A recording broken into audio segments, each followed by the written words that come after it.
Welcome to UCHL's for today's media luncheon. Our players are wide receiver Brandon Bean on the far left, head coach Matt Mitchell in the middle, and linebacker now, Garrett Pougnet. So this is an ESPN3 contest on Saturday through the NCAA, 1 p.m. kickoff. So, Coach, at Michigan Tech this weekend, but why don't we wrap up the Davenport game and then head on to Michigan Tech? Appreciate everyone that came out. Obviously had a big crowd, second largest in Lubber's history. Great night for football. It was important for us after the first week to get back out there. I think we all were itching to get back out on the field.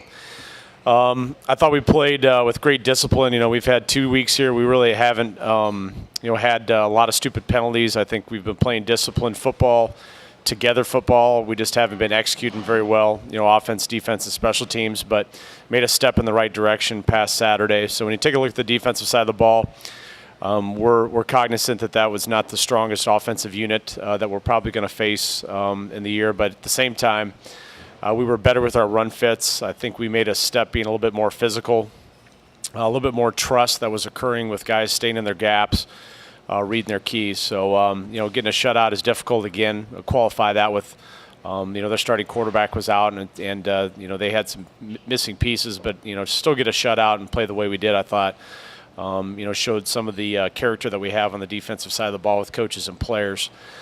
Offensively at the beginning of the game, we were struggling with execution. We had a couple drives that got down inside the 40, and we didn't get any points. Part of that is we hurt ourselves a little bit. We had a drive that got down there. We had a misalignment penalty on a second down that backed us up, struggled on third down, then obviously missed the field goal, which I'll address the kicking game in a little bit. But I think the first half was a lack of execution coupled with the fact that their defensive line is good. They have a couple transfers up front that are big and very active. I think the difference in the second half was we set our offense up with some good field position, but we executed better in the run game. And, we also kept leaning on them, and I think we eventually started to, wear them out a little bit. I think their front line defensive guys started getting a little bit tired. They don't have the depth yet over there with being a startup program, so some of the guys they're bringing in weren't as good as the top end guys, and so we were able to hit a few more scenes and kind of get things going, with our run game in the second half. So still not there yet. We still have to execute better offensively. We need to get some pieces of the puzzle back from injury. I think that's going to be critical moving forward. And keep working everything over there. The pass protections at times, we had guys in Bart's lap because we didn't do a very good job in our 5-step pass protection. Run game, execution of the run game from the O-line tight ends, even to the backs and quarterbacks was not on point. We have work to do there. But we need to feel like we made some progress week 1 to week 2. The kicking game is there's a lot of highs and there's a lot of lows. From a high standpoint, obviously we got the thing jump-started with the block punt. Every unit besides our extra point field goal team had a lot of success on Saturday. Our extra point field goal unit is it's not good right now. It's not at a championship level. We left 7 points on the board. We missed 2 field goals and an extra point. You couple that with the extra point that we missed in the first week, which had an impact on the game. It's something that we have to continue to address. So we'll see how this week moves forward. Bryce Lovelace had been handling those duties. After he missed the extra point in the field goal, which I didn't feel like that was because of anything other than a missed kick. Went to JJ. JJ missed the field goal, came back and made all of his extra points. So continue to take a look at those guys. We also have Avery Eccles, who's been injured. I think we're going to have him back off injury. And given the situation, we're going to allow him to kick this entire week, and somebody's going to have to earn the right to get out there and kick. But it had an impact. It's starting to limit the options of this football team. It's a concern that we're going to have to continue to work on and address moving forward. But, glad that we came out there in the third quarter and played good football in the third quarter. And we're able to extend the lead and get some guys out of the ball game and, see some other guys in the game too, which is important for our program moving forward with injuries and depth. I think it's important to get those guys reps. So, moving on to next week, obviously a big test with Michigan Tech. It's going to be a very physical football game. They're very tough at home, have always been very tough at home. They've done a good job this year establishing the run. They've gotten away from the pistol formation. They're under center with their quarterback, Jake Brown. It's downhill runs, Johnny Williams. and they're going to come right at you. And obviously, 2 weeks ago we struggled with that a little bit, so this is going to be a big test for our defense. Michigan Tech has always played great defense. They're a very fundamentally sound, physical defensive unit that is going to require offense to execute, both in the run game and the pass game. So I think we're all cognizant of the type of game this is going to be. This is going to be a type of game they want it to be. Is they're not going to make a lot of mistakes. They're one of the least penalized teams in the nation. They don't turn the ball over. They don't beat themselves. It's going to be limited possessions. It's going to be a physical football game. That's what they want. So we're going to have to match physicality. We're going to have to match execution. We're going to have to do a good job of limiting penalties and turnovers. That's something we have done the first 2 games. We have not fumbled the football or thrown a pick, so we're a clean slate on the turnovers. That's going to be important again on Saturday. And obviously our run defense is going to have to be up to the challenge. It'll be stressed more this week than it probably has in the first 2 weeks, and obviously the first week wasn't very good. So that's the challenge we've got in front of us. I'm looking forward to the process this week of getting the team ready to go for a very tough road game in the GLIAC. So we're just going to try to fight and scratch and claw this week to have great preparation and find a way to be 2-0 at the end of Saturday in the GLIAC. Questions?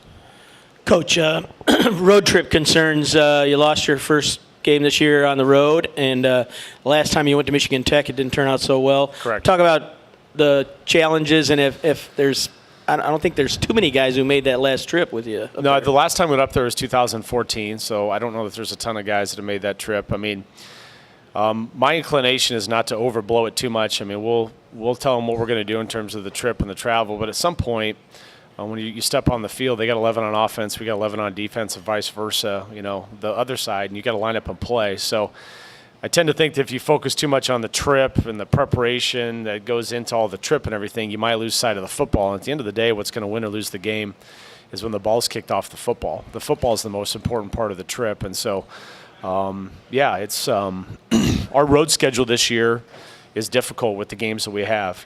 We have this trip, and then we have 3 straight road trips with Wayne, Truman State, and Ferris. We're at Ashland. I mean, we have some difficult road games coming up. So this team's going to have to figure out in a hurry how to get it done on the road. Obviously, we failed collectively in week 1 with a road trip down to Indianapolis. So it's an opportunity here to move forward and do something about it. So it's still about what happens between the white lines, though, Greg, more than anything else. It's not about the bus, the food, all that stuff. We'll handle that. We've always handled that in a championship manner here at Grand Valley. It's about when that ball's teed off, you got to play Grand Valley football between the white lines no matter where you're playing. Are they dramatically different on offense, or because it always seems like it's an exercise in patience when you play them? Well, I don't think they're dramatically different in the way that they approach a football game. I think their approach to a football game is the same. I think what they've done is they've changed up offensively. They were in the pistol, and now they've gone completely almost 100% under center.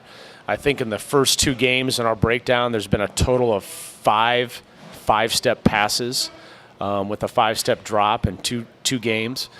So what you're taking a look at is still a team that's going to run play-action passes. They're going to get the quarterback on the move, whether that's boots, sprint outs. They're not going to be a traditional pocket-type team. And, maybe a little bit more 5-step in the years past with Michigan Tech, but still have that identity that they're going to have. I mean, at the heart of them, they've always been a team that's, relied on downhill physical runs. And there might be some tweakings of the backfield set and some tweakings of the scheme, but at the heart of it, it's still a team that is a ball possession team. It's going to try to control line of scrimmage and run the ball on you.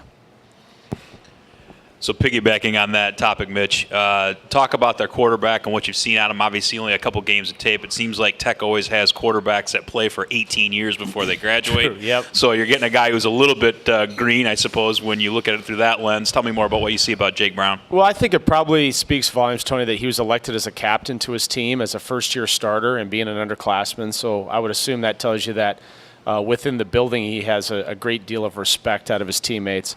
I also think that they're doing a great job as a coaching staff on the outside on that side of the ball. That they're trying to play to his strengths. I think his strengths are throwing the ball in the run, getting out in the pocket and doing some things. But looks to be, even though he's a first-time starter, very comfortable. I would say watching tape, he's very comfortable back there, and you can tell that he's taking a lot of reps in spring ball and fall camp. And I think Getting that home opener against Truman State under his belt was probably a relief. I'm sure Michigan Tech is very upset with what happened on Saturday. Very un-Tech-like that you have a 3-score lead heading into the fourth quarter and, kind of surrendered 21 straight to lose the game. That's not typically Michigan Tech football, so you have to imagine they're going to be upset about that result and what happened, to be very motivated. Not that they would have been anyways, but especially with that. So yeah, I said it kind of almost feels like each have different styles, but having been here 14 years, and we didn't play Tech last year, but a lot of years, as you mentioned, it's a kind of a position that's almost like their tailback. It's a plug and play. They have a system they believe in, and it looks to be Jake Brown's excelling with what they're asking him to do right now. So other than Jake Brown and the play action passes that you kind of mentioned, what are some things that your defense and even your offense can look forward to, some names that you guys are going to be looking for on tape, and the guys to your sides can add to this one as well? Well, as I mentioned, Johnny Williams, their running back is a downhill runner. I think he's physical, but he's also shifty too. He can put his foot in the ground and kind of make you miss. They've had some injuries at the wide receiver position, so hard to tell if those guys come back, what's going to happen, with that position. Their defense is a defense that is always really solid, as I mentioned in the opening. From a fundamental standpoint, they don't take a lot of risks. They play hard. I think the biggest thing that jumps out on tape to me when I watched tape here last night and today was how good they are at tackling. They're a very good tackling team. They don't miss a lot of tackles. Okay, at all three levels, they do a good job of getting ball carriers down. Again, it'll be a little bit different matchup. I think the first week they played Truman State, and then last week they played Hillsdale. Chance Stewart is good, but I'm optimistic maybe that we can get some of our athletes. Hopefully we can get them out in space and make their job a little bit more difficult. But they've done a really good job of tackling and not giving up a lot of explosive plays the first couple games. So for this week, how important will it be for you guys to play a complete game? Of course, we saw week one, second and third quarter, things slowed down a little bit. And then in the first half of this game against Davenport, things kind of took a little bit to develop. How important will it be for you guys to really play a full 60 minutes? Well, it's going to be really important. I don't know that we will win the contest if we don't play a complete 4 quarters of football. Michigan Tech is a good team, so it's extremely critical that we play great on offense and defense. We play great on offense defense for 4 quarters. We probably won't find ourselves victorious if we don't. This is for Garrett. The run defense from first game to second game. Talk a little bit about that, and you being a different role in trying to stop the run, and then your experience. Did you go on the trip in 2014? Start out with the run fits and our run defense overall. We knew after the UND game that that wasn't Grand Valley defense, and it wasn't up to championship level football at all. And we got coached hard on defense at every position group, and I think we responded well to that as a defense. And everyone took last week to get better and work on their craft individually. And when it came to Saturday, we had to put that all together. And I think we did a lot better as a complete defense, but there's still a lot more room for improvement and to be more physical as a defense overall. So that's something that, you got to continuously work on that. It's something that needs work each and every week. So my run defense, I'm happy, but I'm not satisfied yet. And back in 2014, I think it was the last time we made the trip up to Tech, redshirt freshman year. It's definitely a tough environment to go up and play in, but there's no excuses. 9-hour drive, whatever it is, we got to attack everything we do, and when it comes time to kick the ball off, we got to be ready to go. And then just me being at linebacker now, I embrace this role, and I think I'm getting more comfortable each and every week. Played a little bit of nickel last week too, so that was good to change it up a little bit, but. Just personally, I got to continue to keep getting better, keep pushing everyone else around me, and keep moving this thing forward. Brandon, a couple things. One, there are a couple of long passes that just haven't quite happened in the first 2 games, but they've been really close to happening. Talk about that, and then also just talk about Michigan Tech's usually really physical with the wide receivers. They like to beat you up a little bit in the first 5 yards. Talk just about how you'll handle that and how you work against that. Well, I'll start out by saying, about the physical aspect, the receivers that we have in our room, I mean, we got some really big guys that aren't afraid to get physical. And even guys like John Mark, Jalen Bryan, who aren't, 6'5", 230, they're really gritty guys, get in there, get the job done. And, also Urston Smith, Austin Parity, which really talented guys that don't mind getting bumped around because, they'll push back. So, it's a challenge that we're looking forward to. I know the type of guys we have in our room, and we'll be excited to go out there and play and show up, and we'll set the tempo. I'm sorry, could you repeat the first question again? The other one is just on a couple long plays that have been really close in the first 2 games that just didn't quite connect with you. Well, Coach Gain always says, we're going to take shots, and if he doesn't connect, then well, he's got to line up and go right back at it. So that's the attitude we have, and I mean, then again we have Bart Williams. He's a bad man, so he can make anything happen at any time. So I mean, you don't really look at the misses because something big is going to come eventually. And Coach, just talk about that field a little bit. It's not like they have a ton of people there, but they get pretty loud with the cowbell going and the whole thing. It's kind of a strange environment, a little bit different than you play in normally. Yeah, I would call it unique. Unique. The band pops to my mind first of all. Very animated, very colorful band. I've noticed on tape again they've got, I'm assuming, the Army National Guard with a massive cannon that goes off, so hopefully you can limit the number of cannon shots fired across the bow. And then you have the walk, I think an interesting challenge for me as the head coach is it's a bit of a walk from the locker room up there to the field, and now we have a 20-minute halftime. Division II has gone to that, so it's going to be we'll have to come up with a plan of attack, kind of how to do that. So it's always fun, when we know a lot of, even though Tom Curley stepped down, and we know a lot of guys on their staff. Brian Thomas, who was their defensive line coach, played football at Grand Valley, had the opportunity to coach him. David Sarton, who is their offensive line coach, coached at Grand Valley, was a graduate assistant. So there's a lot of guys we know. I think it's been a great rivalry. They're good coaches, they're good people, and it's one of those deals that, you have to be ready to go, but when you step on the field, you enjoy the rivalry that's kind of been built up. Even though we're on 2 different peninsulas, you enjoy the rivalry with Michigan Tech and Grand Valley. All right, and then for Bean, we've seen the impact on these early weeks with guys Nick Dodson and Urston Smith who have been out.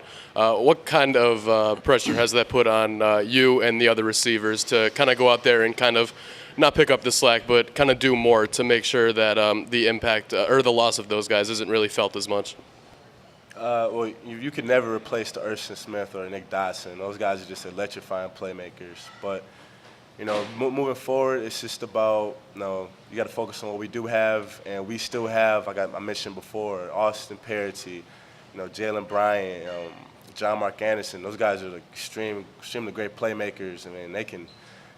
Any guys can go out there and make plays in this offense. So, I mean, we definitely have the talent, until those guys get back, and then we'll be just a more complete offense. So, like I said, it's no replacing them, but we're still up for the challenge. Okay, that will conclude today's media luncheon. Again, it's a 1 p.m. kickoff on ESPN3. Thanks.